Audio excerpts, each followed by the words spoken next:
I'm William Cooper, and you're listening to the Hour of the Time. We're going to go to Phoenix before we start our program tonight.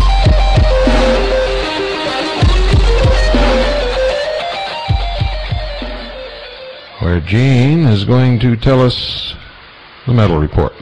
Good evening, Gene. Bill, how are you doing tonight? Good. Did I wake you up? No, I'm awake. I was asleep last week, but I'm awake tonight. What's happening, my friend? Well, the market was fairly quiet today. Gold had a high today of 386.40 and a low of 383.80 to close at 384.90, down $1.40.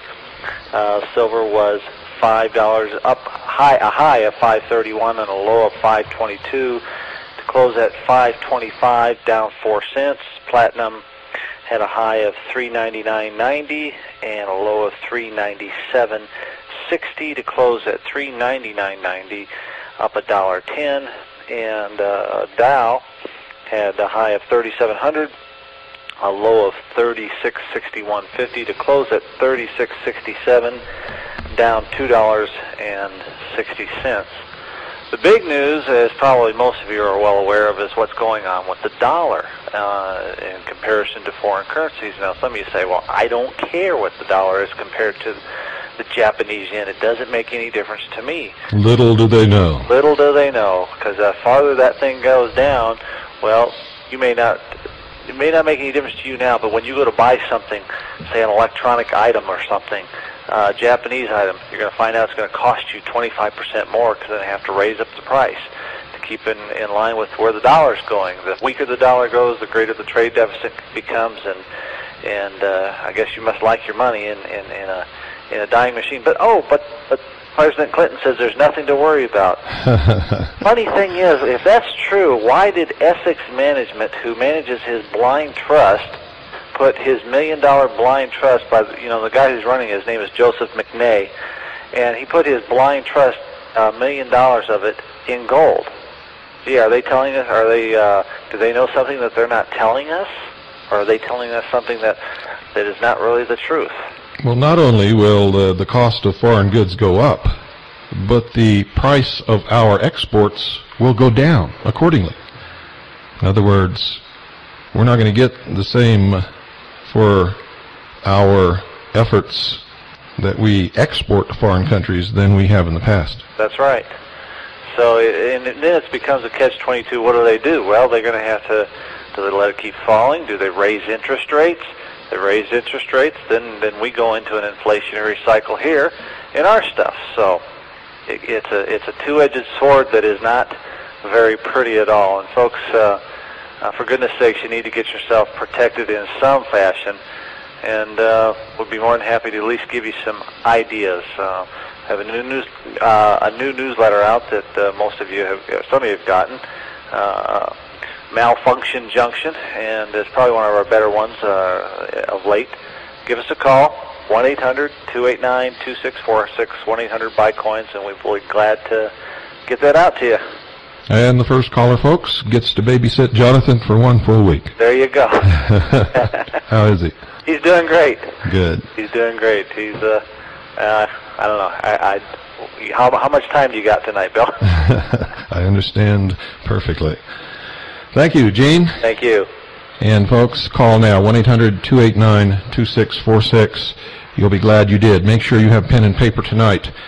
For tonight, folks, we'll make history. In December 1985, then FBI Director William Webster, speaking at the National Press Club in Washington, D.C., admitted that a Jewish underground had emerged as a serious threat to the United States during the preceding 12 months. Indeed, ladies and gentlemen, he was partially right. For over the course of 1985, the Jewish Defense League, known as the JDL, had been responsible for a string of sophisticated bombings that left 2 people dead, a dozen others seriously wounded, and caused millions of dollars in property damage. Alex Oda, the head of the California branch of the Arab American Anti-Discrimination Committee, or AADC, had been killed when a bomb went off at the group's Santa Ana office. 7 other people were hospitalized in the attack. Shirim Subzokov, a victim of the Justice Department's Nazi Hunting Office of Special Investigations, or OSI, had also died when a booby-trap bomb blew up in his home in Paterson, New Jersey. A Boston police officer responding to a JDL bomb threat at the local office of AADC was crippled for life when a pipe bomb blew up as he was attempting to defuse it. Jewish underground? No. Another terrorist arm of B'nai B'rith and the ADL, the Anti-Defamation League? Absolutely yes. All controlled from the Scottish Rite of Freemasonry. In each of these instances, the bomb attacks had been preceded by noisy public demonstrations and inflammatory press statements by Mordecai Levy, the leader of a JDL splinter group, the Jewish Defense Organization, or JDO. Although FBI boss Webster left his National Press Club audience with the impression that the so-called Jewish underground was a mysterious and amorphous outfit about which the FBI had little information, in truth, the Bureau had an exhaustive profile of all of the key personnel and their mode of operation. FBI agents on the scene of the Santa Ana, California murder of Alex Oda knew the identities of the 3 men who planted the bomb before Oda's body was even removed from the murder scene. You never knew any of this, did you? The killers were longtime Jewish Defense League members Andy Green, Keith Fuchs, and Bob Manning. The American-born trio were residents of an Israeli kibbutz in the occupied territories called Kiryat Arba. Kiryat Arba was a training camp and safe house for the JDL and its Israeli affiliate, the Kach Party, spelled K-A-C-H. The FBI, ladies and gentlemen, listed Fuchs, Green, and Manning as suspects in a total of 25 terrorist attacks inside the United States. But you see, most of you sheeple never even knew that there had been terrorist attacks inside the United States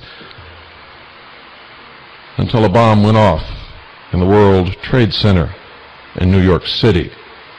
And then you knew about it only because it furthered the cause of worldwide Zionism, and it was blamed upon a group of Arabs who had direct ties to the Central Intelligence Agency. Fuchs had been jailed in Israel in 1983 for firing a Soviet-made AK-47 rifle at a busload of Arabs on the West Bank. Manning had served time in jail in the United States for bombing the home of an Arab-American activist. When the 3 JDLers arrived in Los Angeles several days before the Oda murder, they were already under FBI surveillance. But as so often happens with the FBI, they didn't prevent anything. It's no wonder that FBI Director Webster was not anxious to discuss details with the room full of reporters at the National Press Club, for unlike this reporter on the hour of the time, he was afraid. The Bureau had been in a position to prevent the bombing of the Santa Ana AADC office, and as they have in many, many instances, they either flubbed it or allowed it to happen because it furthered their own aims. Or worse. At the same time that the Jewish underground was conducting its bombing spree from coast to coast, the FBI was relying increasingly on the ADL for information about extremist groups inside the United States of America. This was the same ADL that would join with the KGB, and the East German Stasi in covering the trail of the assassins of Sweden's head of state, Olof Palme, which we'll cover. You can bet your boots we'll cover it. Even more to the point, this was the same ADL that was instrumental in the creation and deployment of such diverse terrorist groups as the JDL and, yes, ladies and gentlemen, the Ku Klux Klan. For how can they keep the Jews together in their own created ghettos to further the political aims of international socialism, also known as Zionism,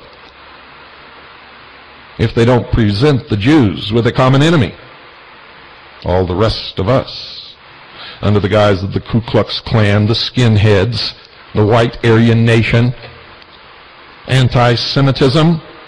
Oh yes, you're going to learn things tonight you never dreamed were happening in this country, the land of the free and the home of the brave. Turns out to be the Liars Club. According to Robert Friedman, the biographer of JDL founder Rabbi Meir Kahane, the militant Jewish group was controlled from its founding days by a secret three-person committee made up of future Israeli Prime Minister and Mossad Operations Chief Yitzhak Shamir, an Israeli parliamentarian Gela Cohen, and Brooklyn ADL Chairman Bernard Deutsch, whom we've already discussed on earlier programs. It was at a December 1969 meeting between Cohen and Kahane, arranged by Deutsch, that the JDL launched its campaign of terror and intimidation against Soviet diplomats in New York and Washington, aimed at forcing the Soviets to loosen up their immigration laws for Jews. In the early days, before JDL head Kahane hooked up with mobster Joe Colombo, and many JDLers began funding their terrorist operations by selling dope, are running syndicate shakedown operations, are performing hits through their Murder Incorporated branch, ADL man Deutsch had been the money bags behind the Jewish militants. Deutsch's involvement with the JDL was such a well-kept secret that his Kahane links remained virtually unknown until 1991. Just as the secret society, the branch of the Illuminati known as B'nai B'rith, had quietly steered other Jewish American groups to smuggle arms into Russia on the eve of the Bolshevik Revolution, the ADL ran the Jewish underground from behind the scenes, often going through the motions of publicly denouncing the GADL violence to make sure that no direct links were ever surfaced. And these Jews were used the same as Ollie North was used, by making them think that they were performing acts of patriotism to protect the Jewish community as a whole, to further the security of the state of Israel. Well, I want to ask you, if you're a Jew and you're listening to this broadcast, if you put the state of Israel above the United States of America, go to Israel and stay there, live there, fight there. And if you have to, die there. Make your dream come true there. This is the United States of America. And if you're an American, I don't care what else you call yourself, you owe your allegiance to America, to the Constitution and to the Bill of Rights. You see, you're being used to help this great nation. The only nation in your history that gave you sustenance, gave you protection, allowed you to prosper. You look around and you see anti-Semitism everywhere, where it is not. It does not exist here, except within less than 1/1000th of 1% of the population. It is negligible. But if you continue in the path that you are going, you will create a wave of anti-Semitism that will destroy you.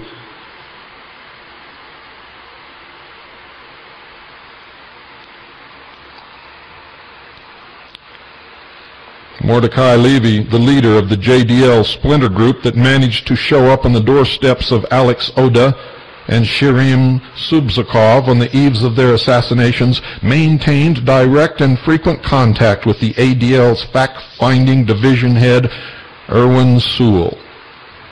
Just 2 weeks before the AADC's Washington, D.C. office was blown up on November 29, 1985, Levy had appeared as the featured speaker at a press conference hosted by the Federation of Jewish Organizations of Greater Washington, an umbrella group led by both the ADL and B'nai B'rith, to present a list of enemies of the Jewish people. AADC was among the groups listed. On more than one occasion, Levy's provocateur antics nearly exposed the ADL's hand in fomenting domestic violence, ladies and gentlemen, and here's the truth of how these people operate. And here's the truth of anti-Semitism in America. And here's the truth of swastikas painted on synagogues and on the headstones in Jewish cemeteries. This is the truth, and you'd better listen. And you'd better stop being afraid of these people, and you'd better stop being afraid of being called anti-Semitic. And you'd better point to these traitors and these terrorists and these scum and call them what they are. On February the 16th, 1979, Levy, using the pseudonym James Gutman, filed an application with the United States Park Service in Philadelphia, Pennsylvania, to obtain permission to hold a rally. Now remember, this is Levy, using the pseudonym James Gutman, a German name. I wonder why he did that. Well, you're going to find out. The rally permit, ladies and gentlemen, sought by Levy, a member of the ADL, the Anti-Defamation League, supposedly existing for the protection of Jews. The rally permit sought by Levy, also known as Gutman on this occasion, was not filed in the name of the JDL, which he was also a member of. Levy was posing as a leader of the American Nazi Party. Levy was posing as a leader of the American Nazi Party, seeking a permit for a Ku Klux Klan and Nazi Party rally at Independence Hall, the site of the signing of the Declaration of Independence. Remember, I told you about the Hegelian method of political conflict resolution? Remember, I told you there's no such thing as a patriot community? Remember, I told you that these people who are bringing about the New World Order control both sides of every issue. Indeed, they create the issues.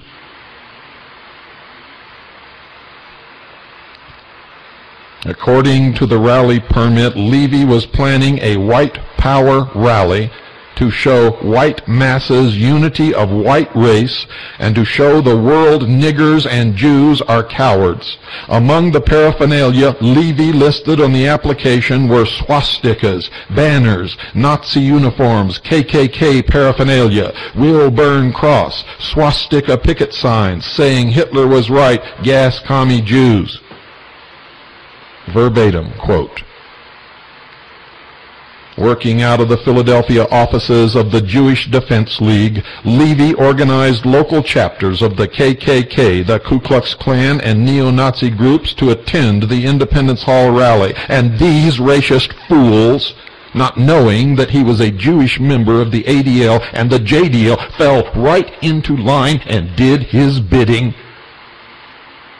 like the little puppet jerks that they are.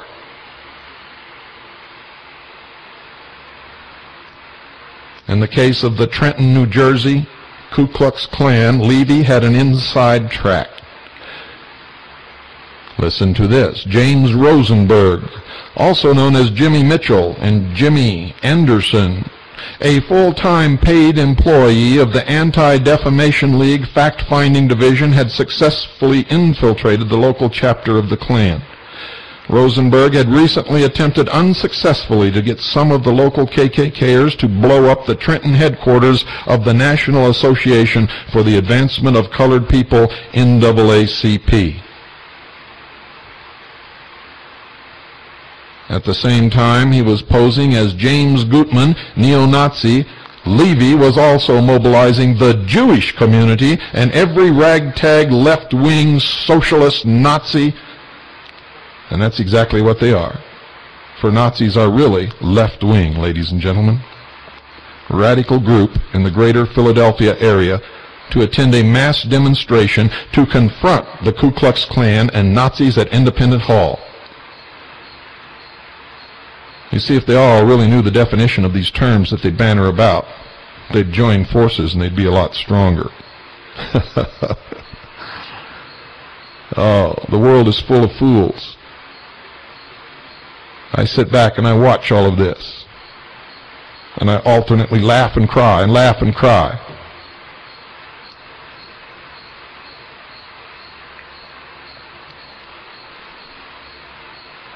All the ingredients, ladies and gentlemen, were there for a serious, very serious right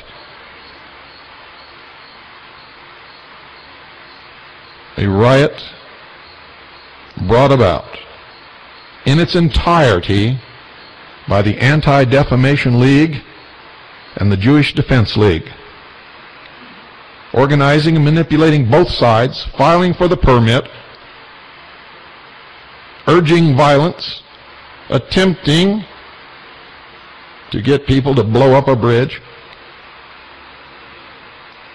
But fortunately, ladies and gentlemen, this was one time, the word of Levy's scam on the Park Service leaked out to the Philadelphia press after one Philadelphia newspaper ran a banner headline saying, quote, "Nazi rally rouser really Jewish," end quote. And you can check on it yourself, by the way. The Park Service yanked the permit. Levy's Anti-Defamation League handlers ordered him to lay low for a while. I wonder why. After all, there was no need to jeopardize Levy or even Rosenberg's standing as professional agents provocateur inside the racist element of the 1/1000th of 1% of the population of this country, who aren't even half as dangerous as these ADL, JDL terrorist agents of a foreign nation, spying on American people, blowing up organizations and offices and killing and maiming people in the United States of America. None of you even knew about it. The ADL, of course, had plenty of other aces up their sleeves, and not all of them were Jewish infiltrators. And remember, ladies and gentlemen, the ADL and the JDL and B'nai B'rith are not the Jews. It is a branch, the Jewish branch, of the ages-old Illuminati controlled by the Scottish Rite of Freemasonry.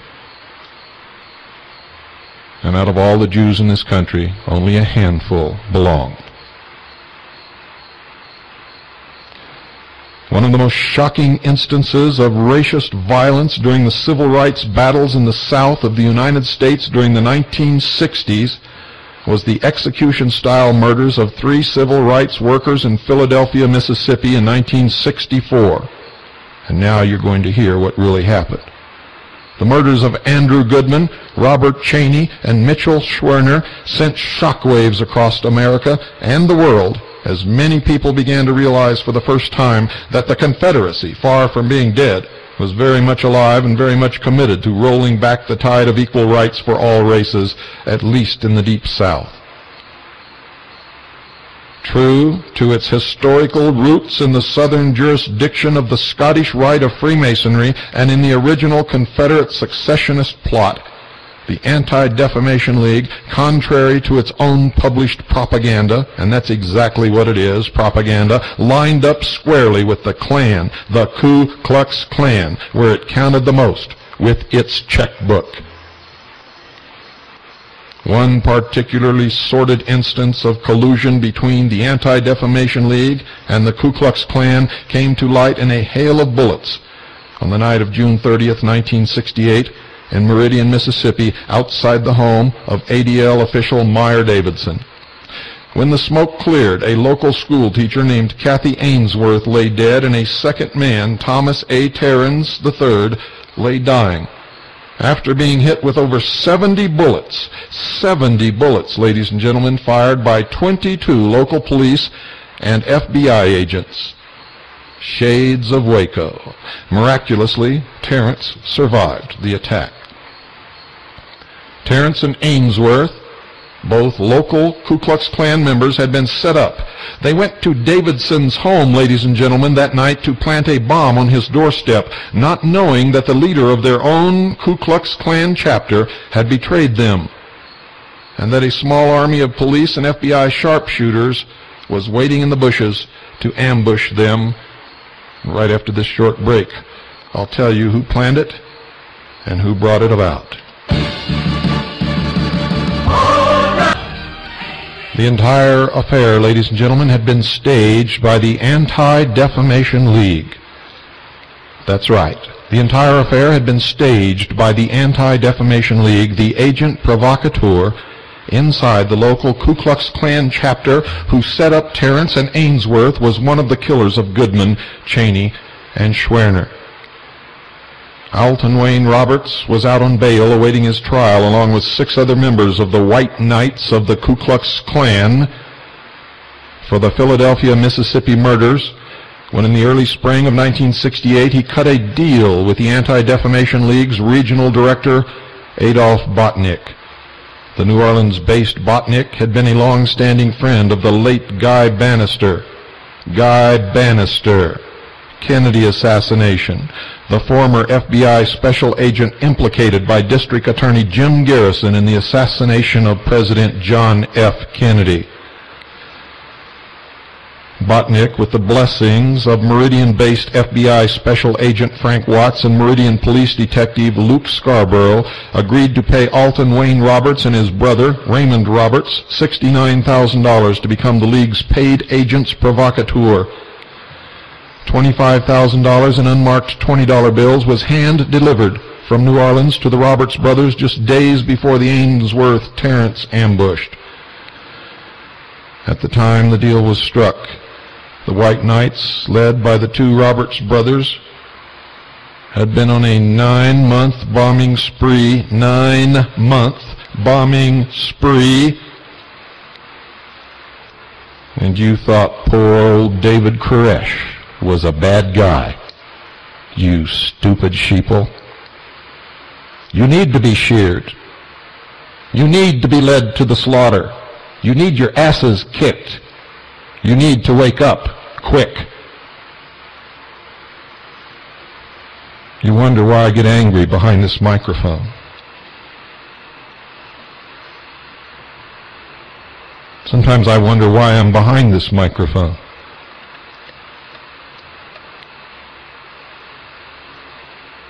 A 9-month bombing spree. The brothers were prime suspects in 10 separate acts of racist violence. In addition to the Philadelphia murders, 3 of these attacks were directed against synagogues and Jewish leaders in Mississippi. Do you understand, folks? It's not the Jews. The Jews are being lied to. They're being manipulated just like all of you are.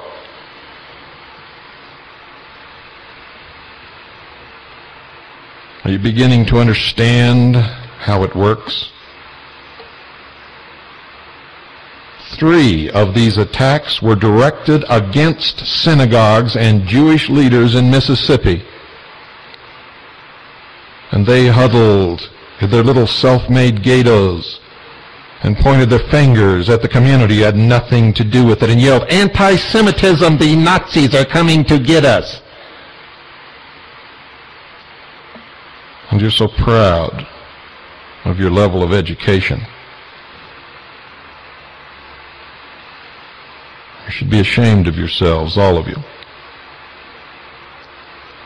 The Roberts brothers, as per their deal with Botnick, ordered 2 of their Klan underlings to deliver the bomb to Davidson's home. They then tipped off the FBI and the local police about the exact time the attack would occur. In return for their continuing services to the ADL after the Davidson incident, the brothers were given slap-on-the-wrist sentences and placed in the FBI's witness protection program.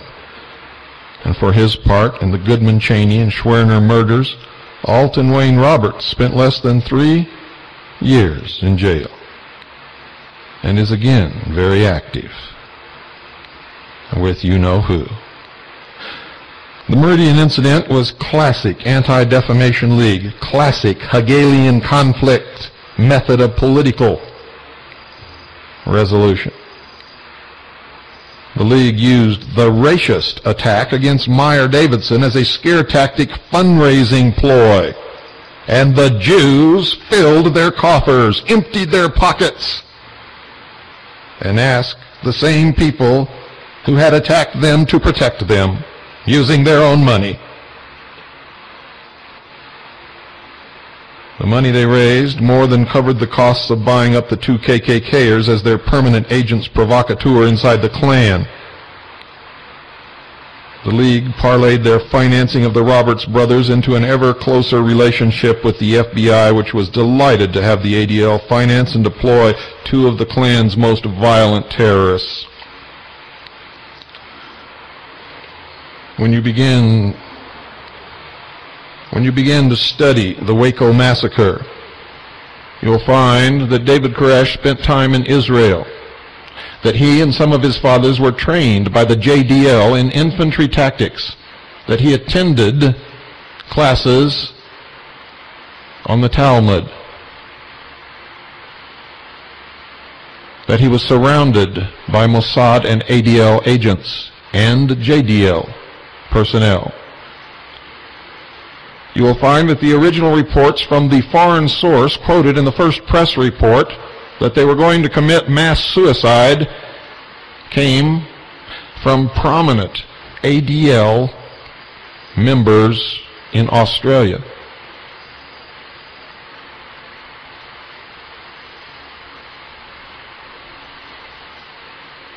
You people better wake up. You better do it fast. Koresh in the Hebrew language means Cyrus. David, of course, the house of David, the famous king of Israel.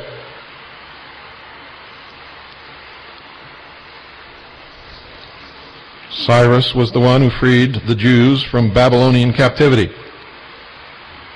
David, Koresh,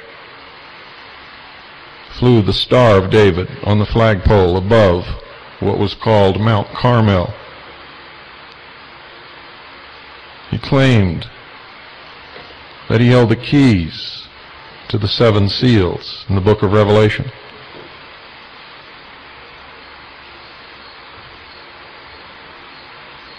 Poor, brainwashed, mind-controlled, manipulated David Koresh.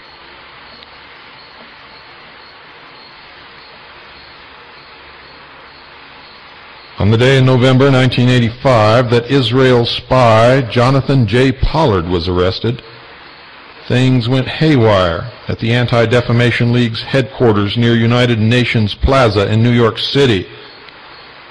National Chairman Kenneth Balekin immediately flew off to Israel to assess the damage and to make arrangements for the appropriate American attorneys to be brought in to represent not only the jailed spy but the other more senior players in the nominally Israeli spy ring. Were you aware that the headquarters of B'nai B'rith and the ADL is in the same building occupied by the Trilateral Commission? Among the most important of those senior players was Colonel Aviam Sella, an Israeli Air Force war hero who had been Pollard's recruiter on behalf of the secret Israeli techno-spy unit, Lekim. Sella's cover for his spy recruiting was that he was in the United States taking graduate courses at New York University, and Sella's wife Ruth, a practicing attorney, reportedly was working on the staff of the ADL's legal department while the couple lived in New York. Any published links between the ADL and the Pollard spy apparatus could naturally prove very, very damaging, especially in light of the cozy relationship the League was enjoying with the Reagan White House at the time. You see, while still in Israel, Balekin telephoned fellow ADL man Leonard Garment of the politically powerful law firm of Dickstein Shapiro. Garment was then the personal lawyer for United States Attorney General Edwin Meese. He agreed at Balekin's urging to represent Sella in the Pollard matter, despite the obvious severe conflict of interest. What an understatement. At the ADL's Washington, D.C. office, Myra Lansky Boland was also undoubtedly worried that her own links to Pollard might surface. Lansky Boland had been a classmate and pal of Pollard at the graduate school program in national security affairs at the Fletcher School of Diplomacy of Tufts University in Cambridge, Massachusetts. Upon graduation in 1978, both Lansky and Pollard had been immediately placed into sensitive posts in the United States intelligence community. Pollard had gone into naval intelligence, my old alma mater, and had almost immediately begun funneling secrets to Israel. Lansky Boland had gone to work for the Central Intelligence Agency, And after a 2-year stint with the CIA, she had transferred to the Pentagon, where she worked under Dr. Andrew Marshall at the Office of Net Assessments, a little-known but very, very powerful unit that prepared technical assessments of Soviet military capabilities. In 1982, Lansky had left the government to work full-time for the ADL in Washington. Now, don't even believe that she ever left anything. Shortly after her arrival at the ADL from the Pentagon, she was assigned as the case officer on the League's multi-million-dollar campaign to smear and jail Lyndon LaRouche and scores of his associates for naming the Scottish Rite of Freemasonry, B'nai B'rith, and the ADL in the attempts to destroy the United States of America. Now, don't get me wrong, folks. I am not for Lyndon LaRouche. He's a screaming socialist himself, masquerading as a conservative. But nevertheless, he has brought out a lot of truth about a lot of things, and he was framed and wrongfully imprisoned. All brought about by the ADL. Following the Pollard arrest, Andrew Marshall would be identified, ladies and gentlemen, as a suspected senior member of the Pollard spy ring, although no charges were ever brought against him, and he remains to this day in his post at the Defense Department. To this day, Pentagon officials have never succeeded in pinning down the identity of the Mr. X who gave Pollard the code numbers of the classified documents that the naval intelligence analyst then stole and passed on to Lekim. Both Pollard and Lansky had gotten their government spy jobs courtesy of Fletcher School professor Yuri Ra'anan. Ra'anan, an Oxford University-trained Middle East expert, had himself been an Israeli government intelligence operative of the Mossad, posted in New York City and Washington during the 1950s and 60s, and also an operative of British intelligence. He was playing all ends against the middle. While serving as a press attaché at the Israeli embassy in Washington in the mid-1960s, Ra'anan had helped set up a unit that would recruit Israeli spies from the ranks of American businessmen traveling frequently to the Soviet Union and Eastern Europe. That spy unit, which was unearthed in a series of civil suits beginning in 1967, all on record, was housed at the headquarters of the B'nai B'rith International. Ra'anan's contact point inside the B'nai B'rith was Philip Kletznick, an honorary national chairman of the ADL who would later serve as President Jimmy Carter's Secretary of Commerce. Among the damage control efforts launched by the ADL in the wake of the Pollard arrest was the planting of a string of news accounts and editorials portraying Pollard as a loyal American who was also committed to the security of the State of Israel. No such thing, folks. A loyal American is devoted to the United States of America. Citizens of the State of Israel are devoted to the State of Israel, and stupid fools who are allowed to be manipulated thinking that they owe allegiance to both.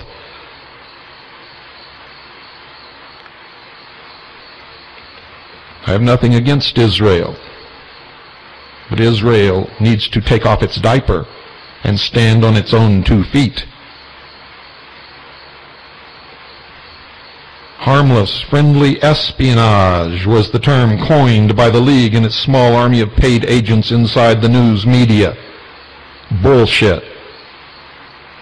Unfortunately, Pollard's spying was anything but harmless or friendly. The Lekim unit, headed by the former chief of European operations for the Mossad, Raphael Dirty Rafi Eitan, was passing on the most sensitive of the American national security secrets heisted by Pollard to the Soviet KGB. In return, Moscow was opening up the pipeline of Soviet Jews to Israel. It was treachery of the highest order, and then Secretary of Defense Caspar Weinberger was fully aware of the magnitude of Pollard's crimes when he asked the judge to sentence Pollard to life in prison after the spy agreed to plead guilty. He should have been executed. In a 46-page classified affidavit submitted to the judge in the Pollard case, Weinberger showed that much of the Pollard material wound up in Soviet hands and that it would cost the United States billions of dollars to repair the national security damage done by the Pollard spy ring.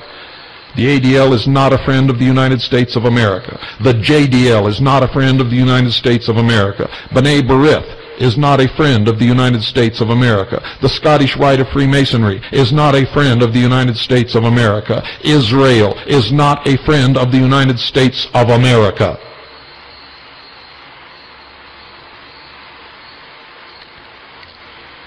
In fact, ladies and gentlemen, the millions of pages of classified documents funneled by Pollard to the KGB, a majority were of no critical interest to Israel at all. Did Kenneth Balekin or Myra Lansky-Bullard or any of the other ADL officials who abetted Pollard in his spy work know that the pilfered material was going to the KGB? The answer to that question has never been made public to this day. Only the players in the espionage operation know for sure. But I believe that they knew 100% what was happening and where it was going every single moment, that they were a part of it. And remember, folks, they organized it. They put it together, and they controlled it. It is unquestionably the case that at the same time the ADL was knee-deep in the Pollard stew, top ADL officials were working hand in glove with the Soviet bloc intelligence services on several other projects that would have devastating consequences for the United States of America. You see, the ADL are traitors, murderers, terrorists, and scum, and it has nothing to do with Jews.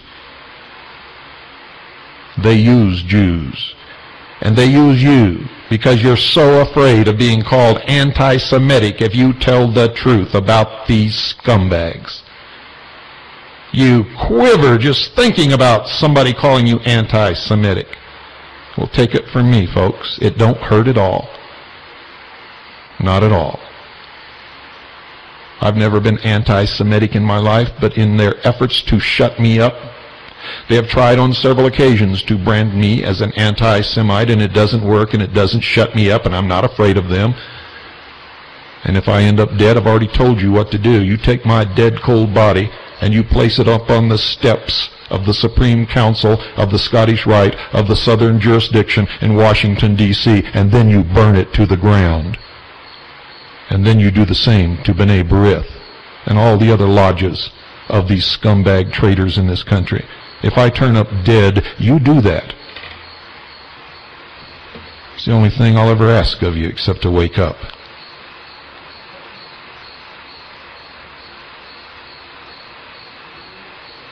One such ADL friend of Moscow was Whiskey Baron Edgar Bronfman. Edgar Bronfman. Remember, we discussed him on an earlier episode of the ADL expose. The third-generation Bronfmans had successfully transformed their father's Prohibition-era bootlegging business into a legitimate whiskey empire called Seagram's. And every time you take a drink of Seagram's, no matter what it is, you are furthering the goals of B'nai B'rith, the Scottish Rite of Freemasonry, and the ADL. And you're helping to destroy this country. Don't drink anything that Seagram's bottles ever. This transformation, ladies and gentlemen, had been aided early on by the United States Treasury Department, which cut a deal with Sam and Abe Bronfman in the close of Prohibition, enabling them to pay several $1 million in back taxes in return for a whitewashing of their decade of big-time crimes. See, they used it as blackmail, just as they caused Elizabeth Clare Prophet and the Church Universal Triumphant to get down on their knees and beg for mercy and give up their guns. All their guns, personal guns, guns of all the members had to be given away. They sold out. They sold America down the tubes. They sold out the Second Amendment.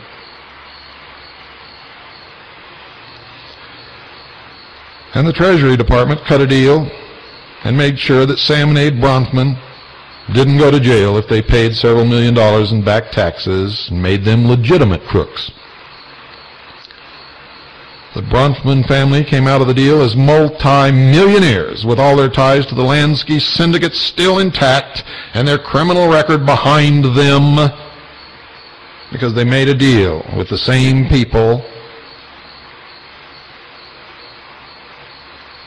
that were bowing down to the fire in Waco, Texas. Abner Longy Zwillman was not the only Prohibition-era gangster who profited from the old saw, quote, from rags to rackets to riches to respectability, end quote. By the 1950s, the Bronfman's image had been so cleaned up that Edgar could marry into the Our Crowd Loeb family, and his sister Phyllis could marry Jean Lambert of the Belgian branch of the Rothschild clan. The Lambert family was the European connection in Drexel Burnham Lambert. Ever hear of that? Drexel Burnham Lambert?